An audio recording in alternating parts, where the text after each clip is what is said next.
Be Wealthy and Smart, episode 1066.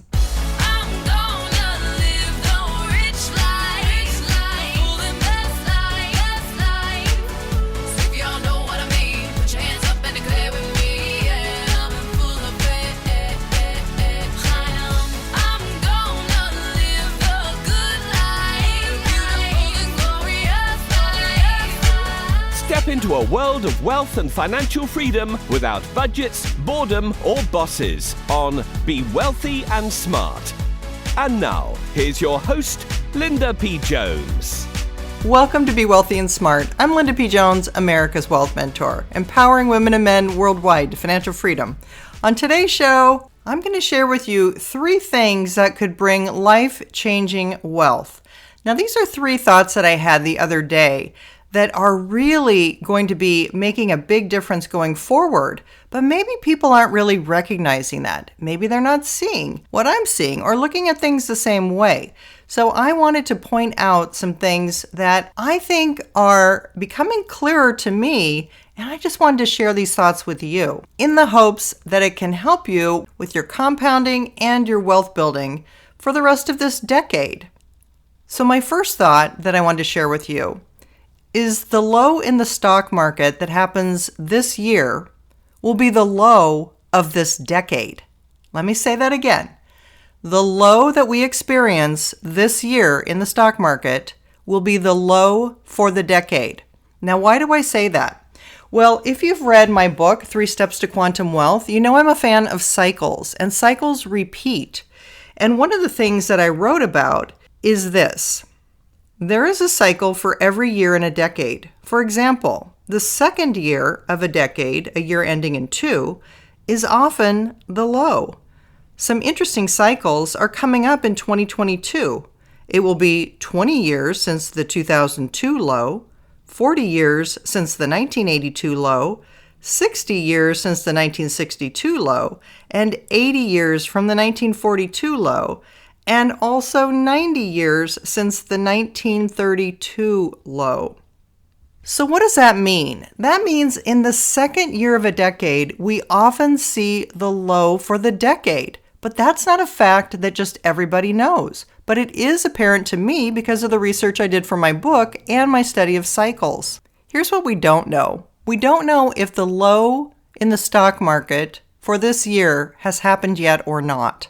We had a low on June 17th, which has held, and we've had higher lows since then, which is a really good sign that it likely is the bottom. But I can't guarantee it. But it's quite possible that it is already in and it's behind us. If that's the case, then the low for the decade has already happened. Just think about that. The low for this decade may have already happened.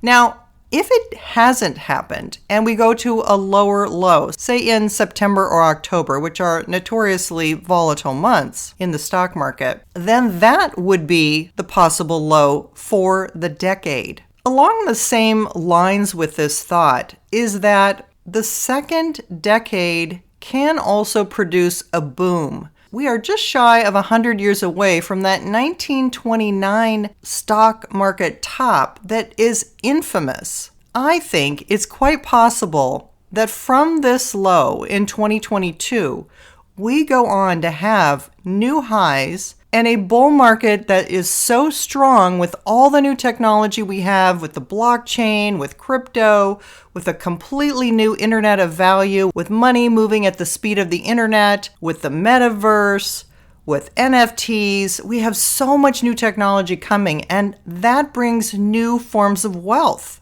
Just like when the internet came into existence, it created companies that could take advantage of the internet in new ways and create new forms of wealth, like Amazon or Google or Facebook. I believe that we are going to have a very big bull market later in this decade, and that we are likely going to see some kind of a major high probably around 2028 or 2029, just like we did 100 years ago. So I wanted to share my thoughts with you about that because maybe that will put a little bit more in perspective why it's important that you're buying at these low points And why all this fear that people continue to have is an indication that this could be a significant bottom for this decade. So I hope you've been following the podcast and taking my advice that if it works for your goals to do some dollar cost averaging and continue to buy the dips, because we've seen compression of multiples and values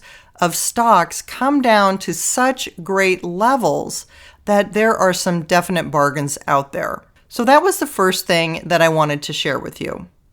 The second wealth-changing thought I wanted to share with you is I believe the case against Ripple by the SEC is so weak at this point that it is likely not to result in a settlement, but to be completely dropped or dismissed.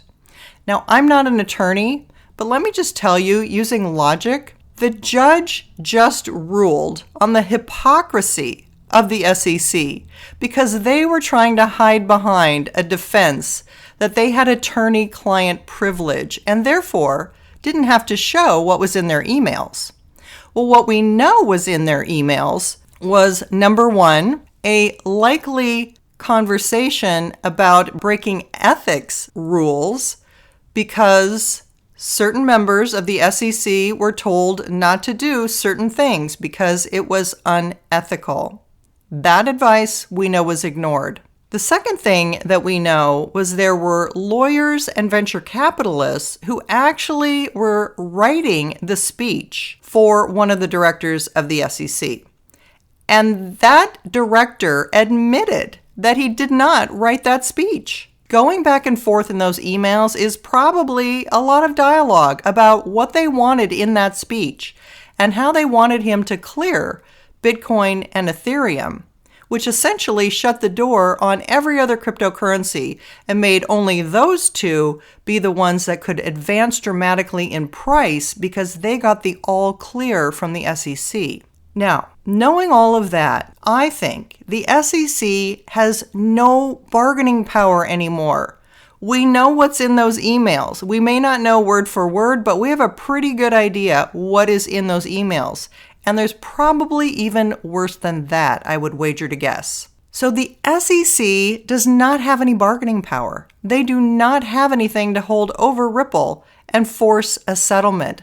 I think they are scrambling to try to delay all they can from having to reveal their emails.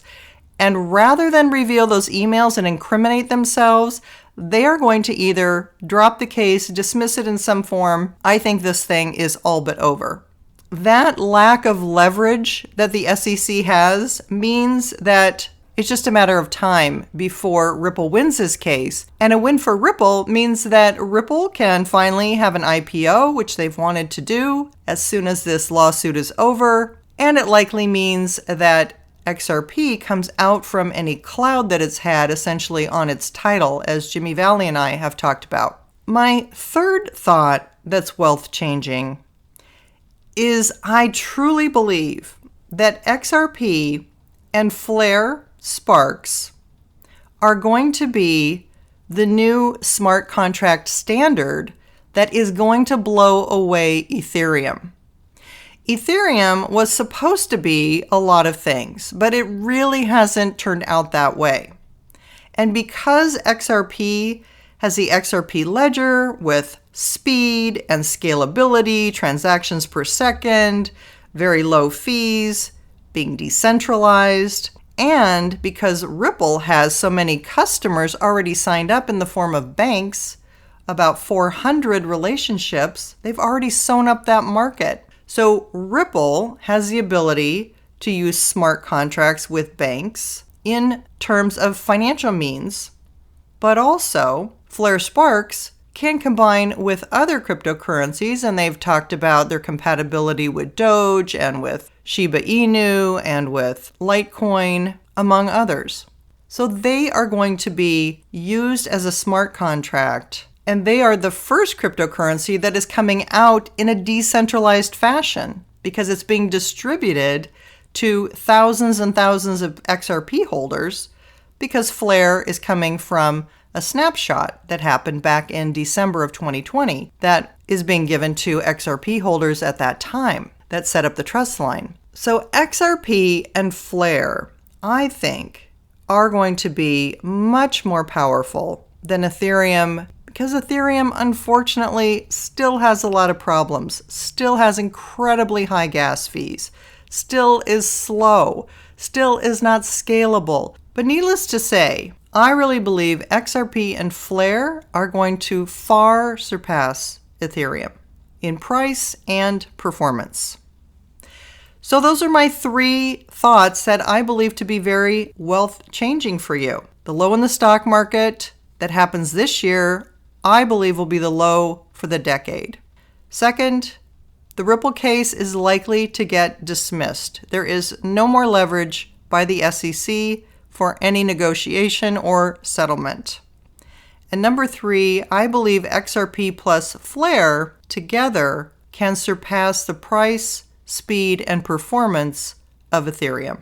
Those are my thoughts. I'm sticking by them, and I wanted to share those with you because I think these 3 things could mean big changes in your wealth this decade. So I wanted you to know. And if you haven't yet read my book, 3 Steps to Quantum Wealth, The Wealth Heiress's Guide to Financial Freedom by Investing in Cryptocurrencies, it is available on Amazon in paperback form, in Kindle form, and in audiobook form. That's all for today. Until next time, live the good life and be wealthy and smart. Thank you for listening to Be Wealthy and Smart with Linda P. Jones. Share the wealth and tell your family and friends about the show. Check out our website, blog, and social media for more riches at www.bewealthyandsmart.com.